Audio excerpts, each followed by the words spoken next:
Hello everyone and welcome back to another new album video. This week we're taking a look at Red Light Fever by Taylor Hawkins and the Coattail Riders. First released April 20th, 2010. Some notable tracks on this album include Not Bad Luck, Hell to Pay, Your Shoes, and I Don't Think I Trust You Anymore. And before we get into the kind of this video proper, um, doing this video specifically this week because I was out in Laguna Beach last week to celebrate what would have been Taylor Hawkins' 52nd birthday. Some friends and I got together, and there was a mural of Taylor kind of located in like kind of like the downtown area of Laguna. It's been there for I want to say a couple years now. And we got there, just kind of met up there to celebrate Taylor. Like talk about just like our favorite music and just kind of hang out, have a great time. It was awesome. We went out to dinner afterward. Laguna Beach is a really, really cool town. It was pretty nice weather overall. A little bit colder at night, but it was really nice during the day. And it was just a really cool kind of get together to celebrate kind of Taylor Hawkins. Like, I've been a fan of Taylor since 1995 when I first noticed him with Alanis Morissette when he would play. He wasn't on Jagged Little Pill, but he did the tour for it and would play, obviously, if he was performing on like MTV or like an award show. I would see him and just thought, this guy just looks really cool. He's a good drummer, a great drummer, and it just looks like he'd be a really cool guy to just to hang out with. And I ended up probably being right based on accounts of what his friends have said about him. So I listened to this album when I was out there. I kind of knew I wanted to listen to this album, and when I made my travel plans kind of last year to go out to Laguna Beach for this kind of celebration, I knew I was going to be listening to a lot of Taylor's music while I was out there. And the only album of his that I actually own is his third album, or the Coattail Riders' third album, which is called Get the Money. I have that on vinyl. That was pretty easy to find.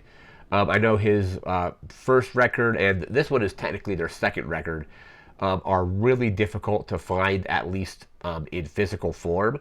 So it's like goes for they're really really expensive if you do find them on CD. So I had to stream it. But it's a really good record. It showcases not just his drumming skills, because he's basically doing all the drumming on the record like he would. He's also doing all the or most all the vocals. There's some backing vocals done by some other artists, but also to celebrate this video, I am wearing this particular Taylor Hawkins shirt that I picked up. I want to say I picked it up before the LA Tribute show because they announced it, and I bought it kind of like the day it was available. And another thing, you may notice this in the background of several of these videos. I have it up closer for you to take a look at today. This is my Taylor Hawkins hat, which is part of the tribute concert as well, because you have the LA and London on the back there. Probably my favorite hat overall. I really like my Foo Fighters hat that's over there as well. And I just ordered a Chevy Metal hat, which is a cover band that Taylor formed. And they're still around, obviously, without Taylor, but they're touring, and I'm going to be seeing them in March, which should be really awesome. But let's get into the actual discussion of this particular album, Red Light Fever. I got some notes here about it. We're going to go through those really quick. Here we go. So first we have Taylor Hawkins and the Coattail Riders' Red Light Fever, again released April 20th, 2010. This is their second studio album. They've done a total of 3. This is kind of the middle one on that. Done by Shannibal Records, which I think also released a lot of Taylor's other stuff. So like he had a supergroup at one point that they only did one album called The Birds of Satan.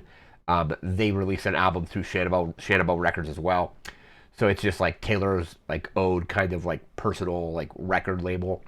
They haven't really released a lot of stuff, but it's basically all of his kind of solo stuff generally is released through them, or at least most of it. The band consists generally of, it's a 3-piece band, and it has Taylor Hawkins, Chris Chaney, who he met while touring with Alanis. I remember in Alanis' Jagged documentary, they actually sent a letter back to the wrong bassist. So Chris Chaney initially wasn't supposed to be on that tour, but they like nobody really had the heart to tell him, be like, hey, we made a mistake. We meant to send that to this guy, but we sent it to you. So then Chris Chaney was on that tour, and obviously Taylor was as well, and they kind of bonded over that, and I think they were basically friends ever since then. And then finally, rounding out the group is Gannon Arnold. Other guest artists, there's a bunch of other guest musicians on this album as well, and those other guests include Brian May, Roger Taylor, Dave Grohl, Elliot Easton, Nate Wood, and Drew Hester.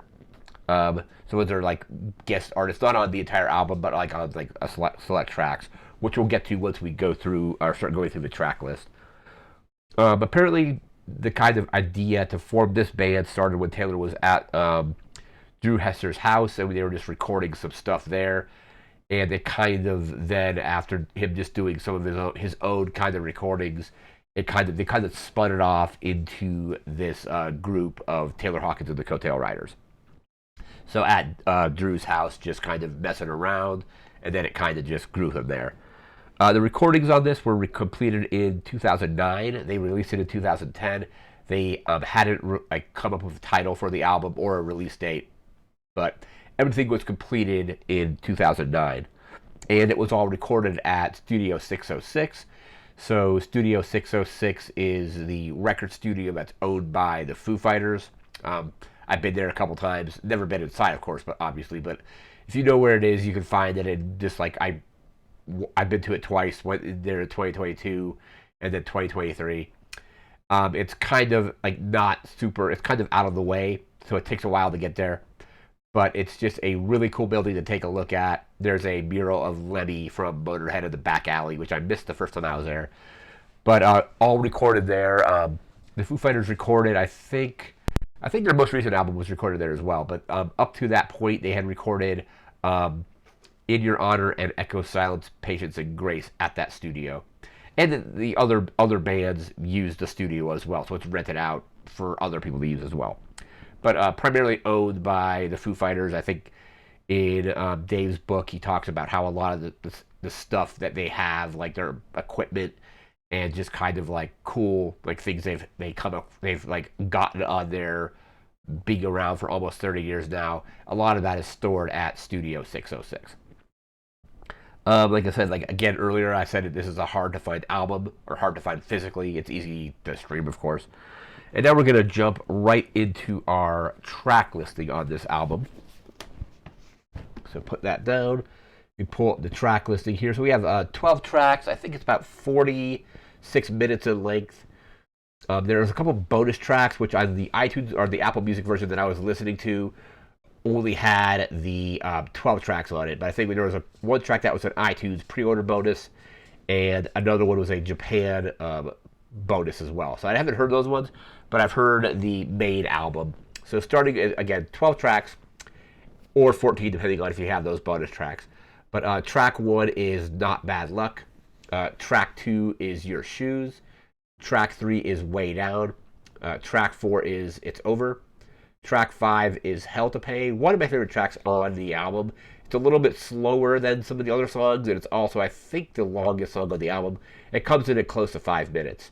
But Hell to Pay is probably one of my favorites. Track 6 is Sunshine. Track 7 is Never Enough. Track 8 is Holding My Shoes. Track 9 is James Gang. So if you know anything about Taylor, you know that he was a huge fan of the James Gang band. So he had that. Dave tells a story in the his opening kind of intro to the LA Tribute. Or not the opening tribute, but when James Gang started to take the stage, he said Taylor had this one hat that he would see him wear a lot. You see it in the Studio 666 horror movie as well. I don't know if that's the original hat or if that's just a newer version of it, because Dave was saying the hat was really beat up, but it was just this James Gang hat. So track 9 is James Gang. Track 10 is Don't Have to Speak. Track 11 is I Can See It Now. And track 12 is I Don't Think I Trust You Anymore. So that's the main album. And then if you have the iTunes pre-order bonus, you got a 13th track, which is called Fall Apart. And track 14, which is the Japan bonus track, is Shapes of Things.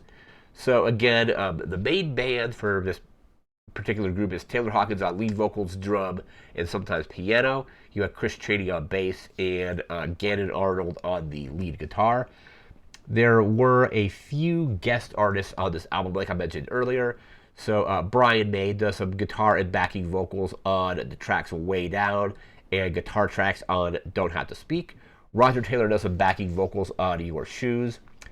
Kind of interesting that Roger doesn't do any of the kind of drumming, but it's Taylor's band, so he's going to be doing the drumming, I think. And Roger Taylor can actually sing fairly well as well. You have Dave Grohl, who doesn't say what tracks, but did some rhythm guitar and some vocals. Elliot Easton doing some guitar work, Nate Wood doing some guitar work, and Drew Hester doing some percussion work on some of the tracks as well.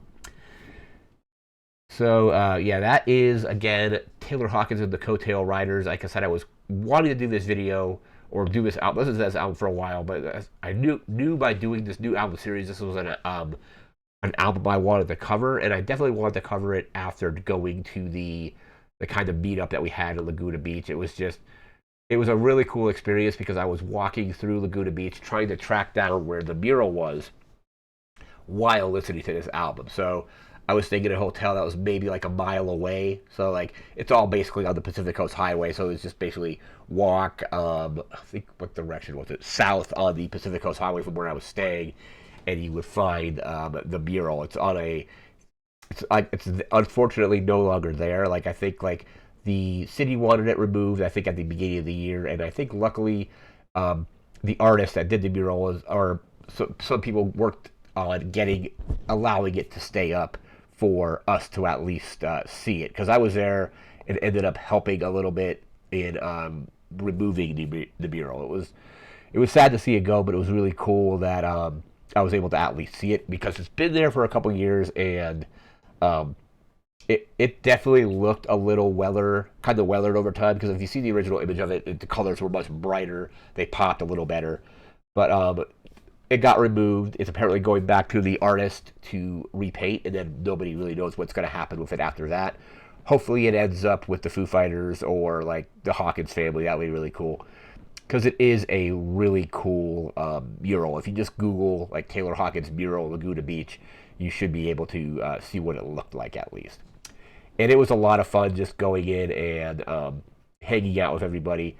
Like I said, like made a bunch of new friends. And the cool thing with Laguna Beach is it's such a laid-back town. When people were asking kind of what I was doing there, they were just local people. I said, "Oh, I'm here for like Taylor Hawkins' birthday," essentially. And a lot of people in Laguna Beach, since Taylor grew up there, knew Taylor or knew of him at the very least. So it was all very cool. I remember walking into a record store in Laguna Beach with this hat on. Sound Spectrum, I think, is the name of the store.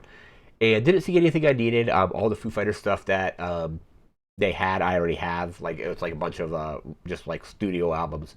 And on my way out, the clerk behind the counter was like, "Hey man, like you're a fan of Taylor, take these stickers." And he gave me a couple really cool just Taylor Hawkins stickers. So that was super nice. But hopefully this kind of becomes an annual thing. It'd be really cool to go back, and even though the mural be gone, just to kind of hang out at Laguna Beach, because it's just a very cool, laid-back town. I'll definitely be bringing some better beach equipment next time, because I basically had to just walk around in shoes.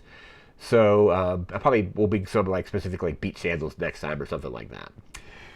But that is going to do it for this video, and this has been the video for Red Light Fever by Taylor Hawkins and the Coattail Riders. If you're a fan of Taylor, just recommend checking it out. It's just overall, it's also just a very good rock album. But that's going to do it for now. So remember to like, comment, share, subscribe. We'll see you next time. Thanks again for watching. Take care and have a good one. See ya.